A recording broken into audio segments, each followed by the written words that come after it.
Hola, mi nombre es Esther Paola Zanora Posada, pertenezco a la Escuela de CACEN, programa Contaduría Pública. El día de hoy les venimos a hablar acerca de la tarea número 5, consolidación de partida doble y ecuación patrimonial. Mi grupo está conformado por Sonia Patricia Barrero y Esther Paola Zanora Posada. Hola, mi nombre es Sonia Patricia Barrera Valencia. Bueno, les hablaré sobre la historia de la partida doble y su fundamento. Partida doble en la contabilidad. Bueno, la partida doble se puede presentar como en los recursos que recibe o tiene la organización y hace uso de ellos.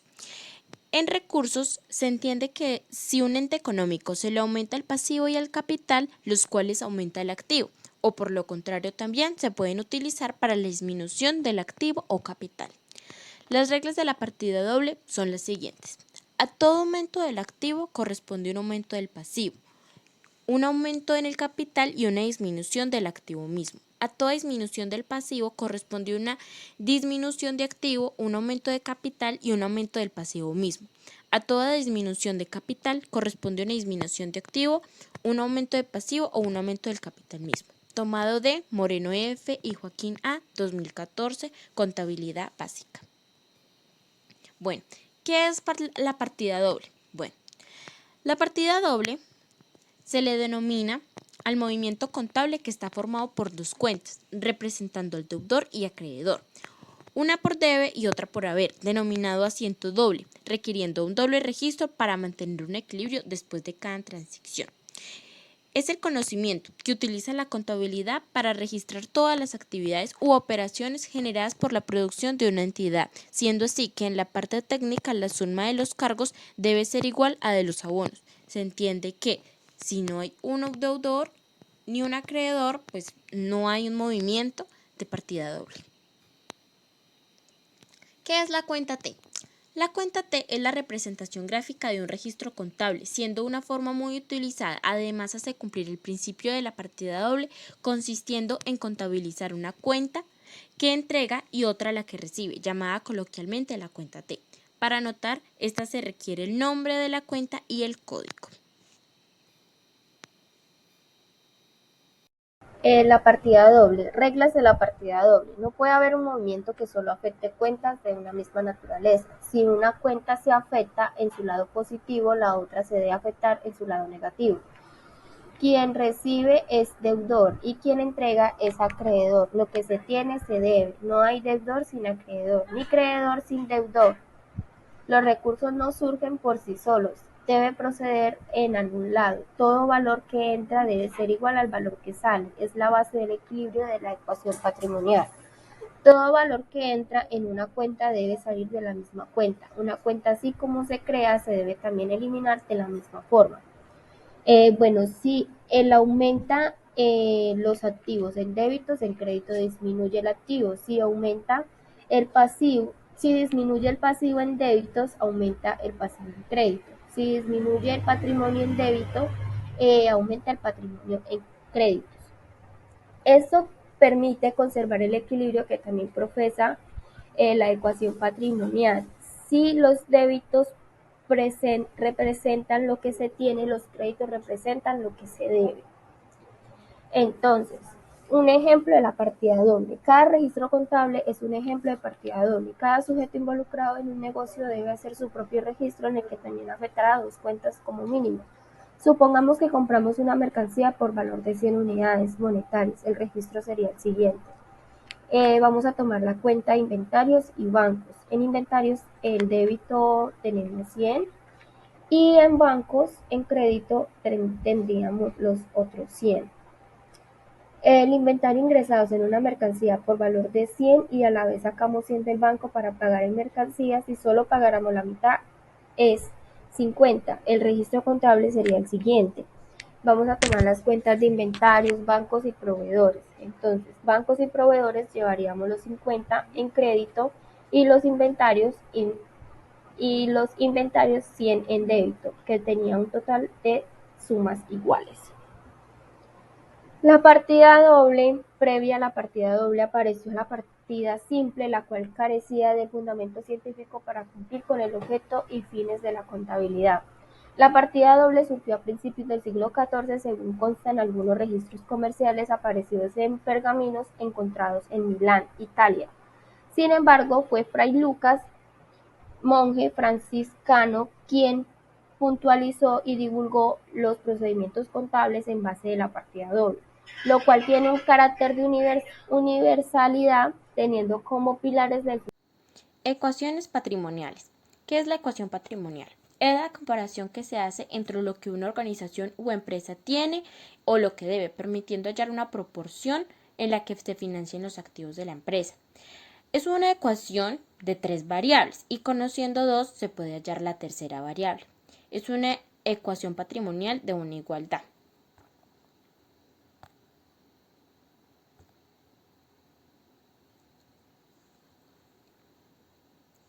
La ecuación patrimonial consiste en comparar las cuentas pertenecientes al balance general, como son los activos o recursos, con las obligaciones internas, que son los patrimonios, y las externas, pasivos, y se fundamenta en la aplicación de las siguientes fórmulas.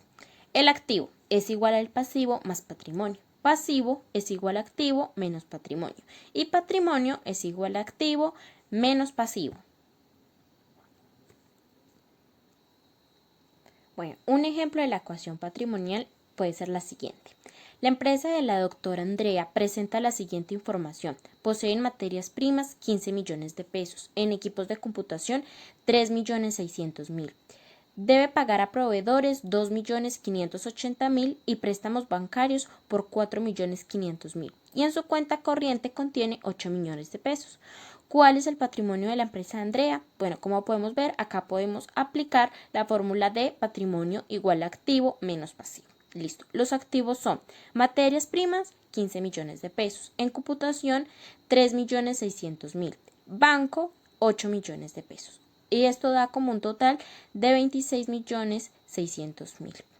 Bueno, en el pasivo son los proveedores, 2.580.000, préstamo bancario, 4.500.000. Da un total de 7.080.000 pesos.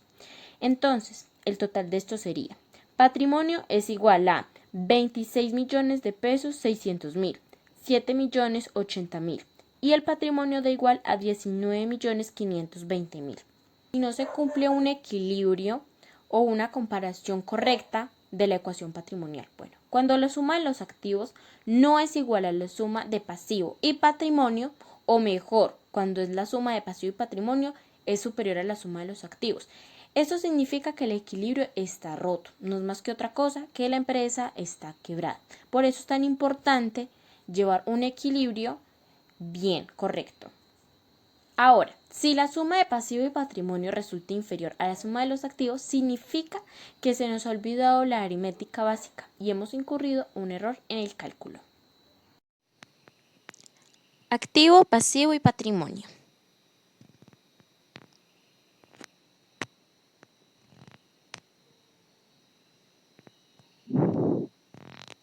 Bueno, ¿qué es un activo? Bueno, un activo hace referencia a un bien, servicio, derecho que una organización o empresa o persona natural posee y dispone para generar, desarrollar, trabajar en actividades para obtener utilidades y bienes para el futuro del ente económico. Ejemplos: inmuebles, caja en efectivo, bancos, dinero en efectivo, computación, los vehículos, maquinaria y mercancía, entre otros. Bueno, ¿qué es un pasivo?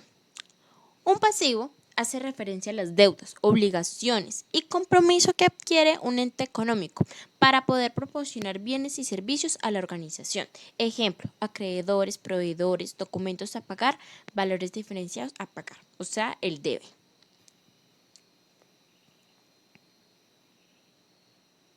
Bueno, clasificación de activo y pasivo. El activo, hay un activo no corriente y activo corriente.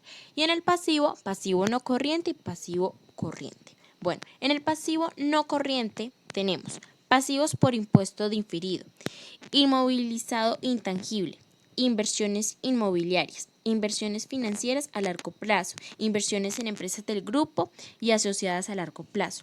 Activo corriente, existencias, mercaderías, clientes, deudores comerciales, inversiones financieras, caja, acciones. El pasivo. Pasivo no corriente. deudas a largo plazo, pasivo por impuesto diferido, provisiones a largo plazo, deudas con empresas del grupo y asociadas a largo plazo, periodificaciones a largo plazo. Pasivo corriente, deudas a corto plazo, provisiones a corto plazo, pasivos vinculados, activos no corrientes, mantenidos para la venta, acreedores comerciales y otras cuentas a pagar, periodificaciones a corto plazo. Bueno, ¿qué es el patrimonio? El patrimonio representa el resultado del activo, la parte residual de la organización. El patrimonio neto, desde lo económico, está formado por los recursos y aporte de los dueños de la entidad y jurídicamente representa frente a los acreedores para la regeneración de los créditos. Ejemplo, capital, reserva, resultado. Patrimonio es igual a activo más pasivo.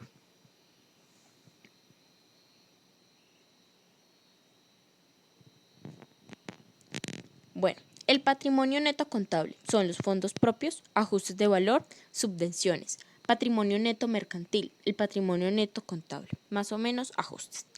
Los elementos del patrimonio son los activos, pasivo y capital, como se muestra en la imagen. Ingresos. Es el aumento de las entradas económicas netamente provenientes de la actividad comercial de la empresa o entidad económica. Esta partida incrementa el patrimonio empresarial debido a que aumenta el activo y reduce el pasivo. ¿Cómo se contabilizan los ingresos? Para registrar los ingresos en la contabilidad de la empresa es necesario primero clasificarlos, teniendo en cuenta de dónde provienen, ventas de bienes o prestación de servicios. Bueno, las ventas de bienes es haberle informado al comprador sobre los beneficios y riesgos de la venta. La empresa no debe tener el control de los bienes vendidos. El importe se debe valorar de manera fácil. Se debe poder medir los costes. Se debe obtener beneficios de la operación. Y por prestación de servicio dice que se debe poder valorar con facilidad. Debe tener probabilidad de conseguir beneficios. Debe valorarse al grado de realización del servicio. Medirse los costos que vale la realización de la operación. Aquí dice que los débitos disminuyen y los créditos aumentan en la parte de la naturaleza de los ingresos. Un impacto favorable, el reconocimiento de un ingreso debe hacerse solo cuando el movimiento de activos y pasivos impacte favorablemente el capital, ganado o patrimonio contable de la entidad a través de la utilidad o pérdida neta, en su caso del cambio neto de patrimonio contable. No debe reconocerse como un ingreso los incrementos de los activos derivados a la disminución de otros activos, el aumento de pasivos o el aumento de capital contable como consecuencia de los movimientos de propietarios de la entidad. Consideraciones adicionales. En caso de que una parte o la totalidad de una contraprestación pactada se reciba de manera anticipada, en la que donde devengaría en el ingreso relativo dicho anticipo debe reconocerse como un pasivo. La utilidad o pérdida neta es consecuencia de un enfrentamiento entre los ingresos devengados y sus costos y gastos relativos, reconocidos en el estado de resultados, es decir, sin considerar aquellos ingresos y costos y gastos que por disposición expresa de alguna norma particular formen parte de las otras partidas integrales. Un ejemplo, dice que esta es una evaluación de empleado. Costo unitario de la evaluación a empleado, 5.000. Número de empleados a evaluar, 1.000. Fecha de inicio del contrato, el 1 de julio del presente año. Fecha de finalización del contrato, el 30 de junio del año siguiente. Monto total del contrato, 5 millones de pesos. Empleados evaluados el 31 de diciembre del presente año son 450. Anticipo sobre monto total 1.500.000. Fecha de anticipo el 1 de julio del presente año. Fecha de cierre contable el 31 de diciembre del presente año. Ingresos a registrar el cierre del ejercicio, empleados evaluados el 31 de diciembre del presente año fueron los 450. Costo unitario evaluado de empleado son 5.000. El total de ingresos al 31 de diciembre del presente año, 2.250.000.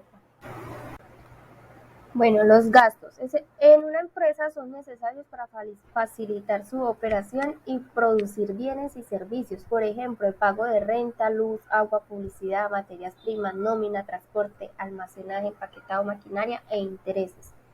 Los gastos fijos son aquellos que se necesitan para la operación de la empresa y que no cambian si los volúmenes de producción incrementan o disminuyen. Por ejemplo, en un restaurante se puede aumentar o reducir el número de comensales al día, pero el pago de la renta sería el mismo.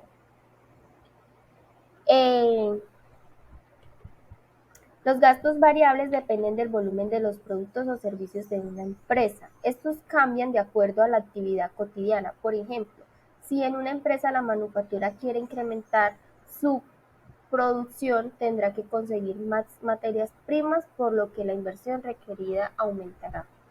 Los gastos imprevistos, tal como su nombre lo indican, este tipo de gasto empresarial se presenta ante cualquier eventualidad que dificulte la operación diaria del negocio.